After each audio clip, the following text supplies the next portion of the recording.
The retail media world loves to throw around technical terms, but few provoke as much debate as real-time bidding.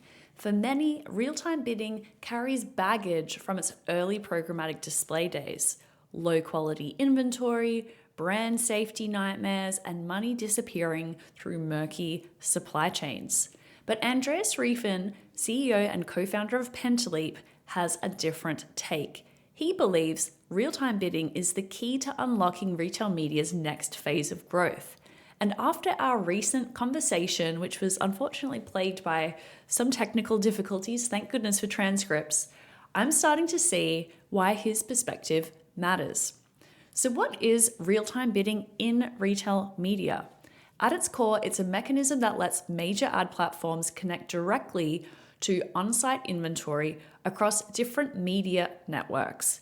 When a shopper visits a retailer's site, an ad request goes out in real time, and platforms like Google, Microsoft, or the Trade Desk respond with relevant product ads in milliseconds. The retailer maintains control over what inventory is available and which brands can participate. Andreas cares so much about this because he sees real-time bidding solving retail media's biggest structural problem, fragmentation. Retailers struggle to access large media budgets that agencies control, and brands struggle to buy retail media at scale without managing relationships with dozens of individual retailers. No, they do not want that. Real-time bidding creates the connective tissue between those two worlds.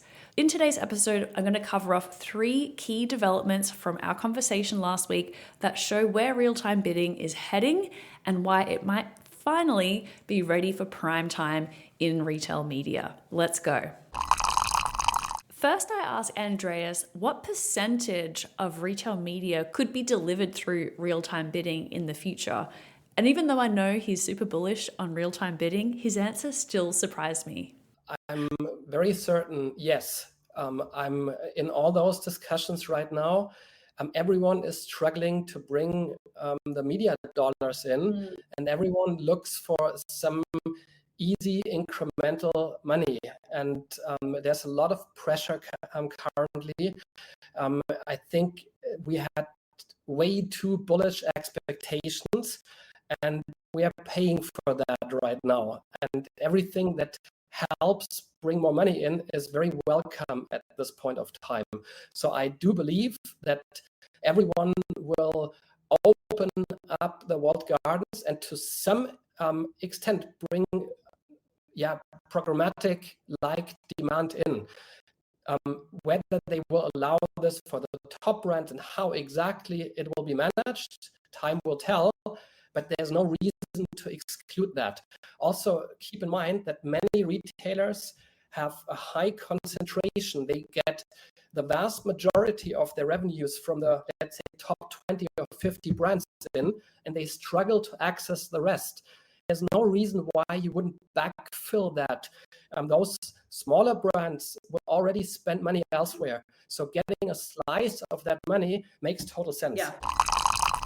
Next, I wanted to talk about whether there is a future in real-time bidding in offsite ads or display or video ads, or if we're going to be limited to real-time bidding being suitable just for on-site sponsored product type advertising. Is there a future for RTB in offsite ads or either display or video? Is that technically feasible? Do you think that might be part of the future? I assume that this is going to happen at some point. Like one application we are currently seeing of RTB is, let's call it a retailer-led ad network. And we are currently starting to build something like this for one of our clients. Ooh. So the way this works last time in our last live stream about the retailers becoming ad network. Yeah, we know that Best Buy is taking a similar approach now. So the way that works is that the retailer who runs the ad network is on the Pentaleap tech all the others, the smaller players in that segment that don't have the power to stand up a retail media network, back to the to the company that runs the ad network. They have demand in their DSP and respond in real time to those ad requests. So this is step one of what they plan to do.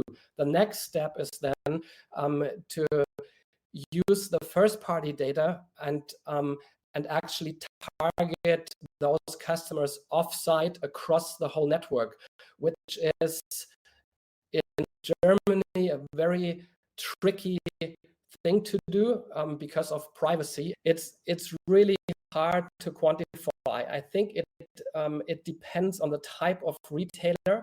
Like size matters. The depth of assortment may matter to some extent. I think for the bigger guys, they will always try to handle the lion's share direct and backfill through RTB and a programmatic-like approach. The smaller guys, those that would also agree to be part of a retailer-led ad network, they may have an almost 100% share that comes out of the growth will probably come from something that is more programmatic, like for the same reason I mentioned before. If you struggle to access through media budgets, you may get to whatever 1.5 to 2.5% ad revenue cut. There are bullish growth projections, and I think accessing media budgets through a network may be a bit easier. So I think in the next 5 years, we might see a split of maybe 50-50 across the market. But hey, time will tell. Nobody knows this in detail, but that's my guess.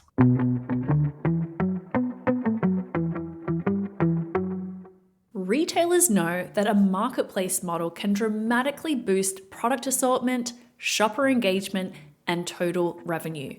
But to get the most out of your marketplace, you need an ad tech solution that can really engage sellers.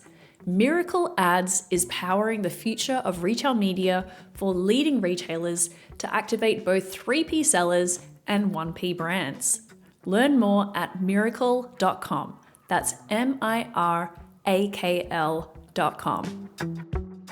And now here's where things get really interesting, because while everyone's focused on consumer retail media, Andreas shared how these same principles are starting to apply in the B2B space. I think technically it's pretty much the same, whether you have a B2B buyer or a B2B buyer. It makes no difference when it comes to the ad serving usually.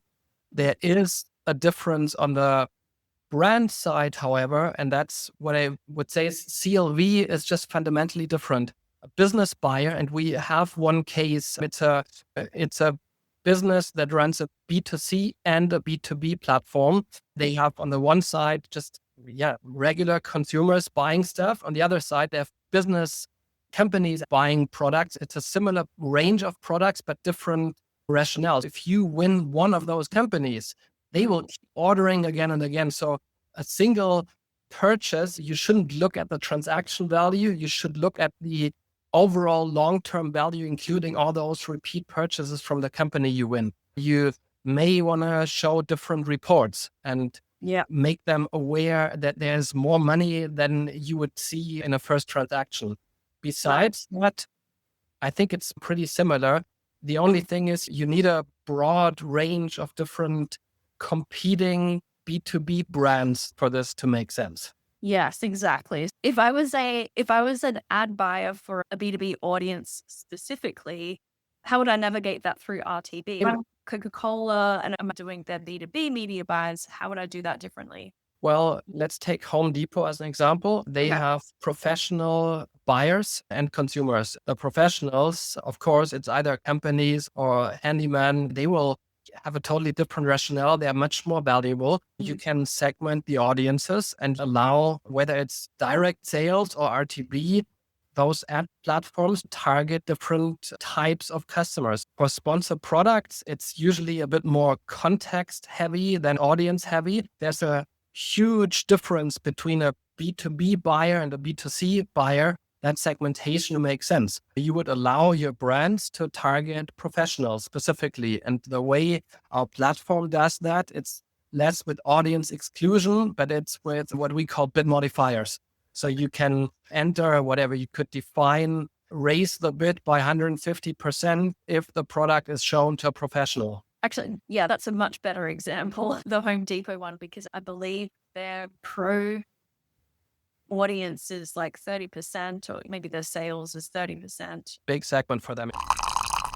So RTB, real-time bidding in retail media, isn't the Wild West of early programmatic display. It's evolving into a layer of infrastructure that gives retailers flexibility, a mechanism to access new budgets without abandoning direct relationships with advertisers, and even a path forward for B2B commerce platforms.